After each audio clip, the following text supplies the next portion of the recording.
Thumbnail చూశారు కదా, ఇతను చెప్పిన దాంతో నిజమెంత అని పెట్టాను. అతను ఎవరంటే ఫస్ట్ ఆఫ్ ఆల్ అతని గురించి మాట్లాడుకుందాం. పక్కన ఫోటో చూస్తున్నారు కదా, ఇతను ట్రెండ్ సెట్టర్ యూట్యూబ్ ఛానల్ వ్యక్తి. అంటే ట్రెండ్ సెట్టర్ అనే ఒక యూట్యూబ్ ఛానల్ సంబంధించిన వ్యక్తి అనమాట. ఇతను ఏం చెప్తుంటాడంటే, మామూలుగా నా మాదిరే న్యూస్ చెప్తూ ఉంటాడు. ఇతను జన సైనికుడు, పవన్ కళ్యాణ్ గారి అభిమాని.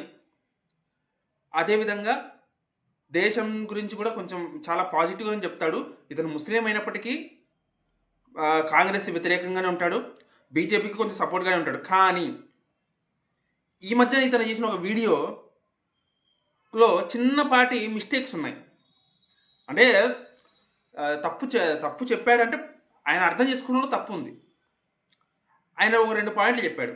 అవేంటంటే, గోవధన గురించి తెలంగాణలో గొడవ జరుగుతుంది కదా, అది కేవలం ఎలక్షన్స్ వచ్చినప్పుడు రాజకీయాల కోసమే బీజేపీ వాళ్ళు చేస్తారు, రాజకీయాల కోసమే రక్ష వాళ్ళు చేస్తారని చెప్పి ఒక మాట అన్నాడు.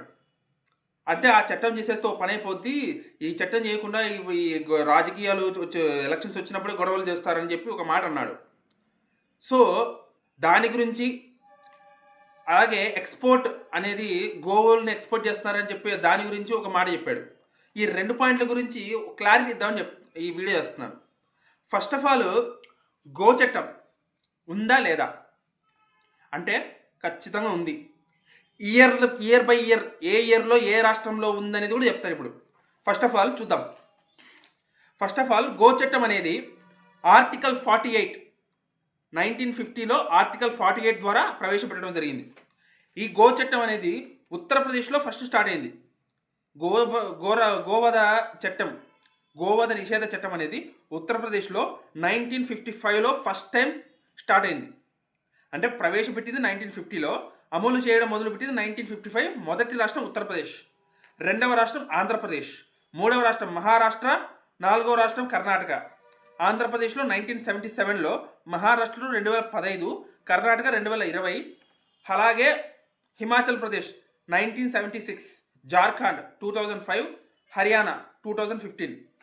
విన్నారుగా, ఈ డేట్స్లో ఈ సంవత్సరాల్లో ఈ రాష్ట్రాలకి గో చట్టం అమలైంది. అంటే గో చట్టం అమలు కావడం మొదలైంది. ఓవరాల్గా అయితే 1950లో ఆర్టికల్ 48 ద్వారా అమలు చేయడం మొదలెట్టారు. సో ఇదన్నమాట. గో చట్టం గురించి ఆయన అర్థం చేసుకోవడంలో తప్పైంది. అతను అర్థం చేసుకోవడంలో తప్పు చేశాడు. అలాగే తనకు దీని మీద పూర్తిగా నాలెడ్జ్ లేకుండా చెప్పాడనే విషయాన్ని మనం ఇక్కడ అర్థం చేసుకోవచ్చు. పూర్తిగా నాలెడ్జ్ తెచ్చుకొని చెప్తే బాగుండేది. ఆయన లేదు అనడం అనేది కరెక్ట్ కాదు. సో ఇదన్నమాట ఫస్ట్ పాయింట్. ఇంకా సెకండ్ పాయింట్, ఎక్స్పోర్ట్ గురించి. ఆయన ఏమన్నాడు, గోవుల్ని ఎక్స్పోర్ట్ చేస్తుంటే దాని గురించి పట్టించుకోరు, కానీ ఇప్పుడు మాత్రం గొడవ చేస్తానని అన్నాడు. గోవుల్ని ఎక్స్పోర్ట్ చేస్తున్నాం అనడం అనేది తప్పు. వాళ్ళు ఎక్స్పోర్ట్ చేస్తుంది దేని గురించి అంటే, ఏం ఎక్స్పోర్ట్ చేస్తున్నారంటే బీఫ్, అంటే బర్రె, ఎద్దు, దున్నపోతు, ఈ మూడింటిని ఎక్స్పోర్ట్ చేస్తారు. మ్యాక్సిమం ఎక్స్పోర్ట్ చేసి ఈ మూడే. ఆవుల్ని అయితే ఎక్స్పోర్ట్ చేయడం అనేది 99% జరగదు. ఇంకా మరీ ఎక్కువ సీక్రెసీ మెయింటైన్ చేసి 1-2 తీసుకెళ్తారు తప్ప మ్యాక్సిమం జరిగే పని కాదు ఆవుల్ని ఎక్స్పోర్ట్ చేయడం. మ్యాక్సిమం కంట్రోల్ అయితే చేశాడు మోడీ.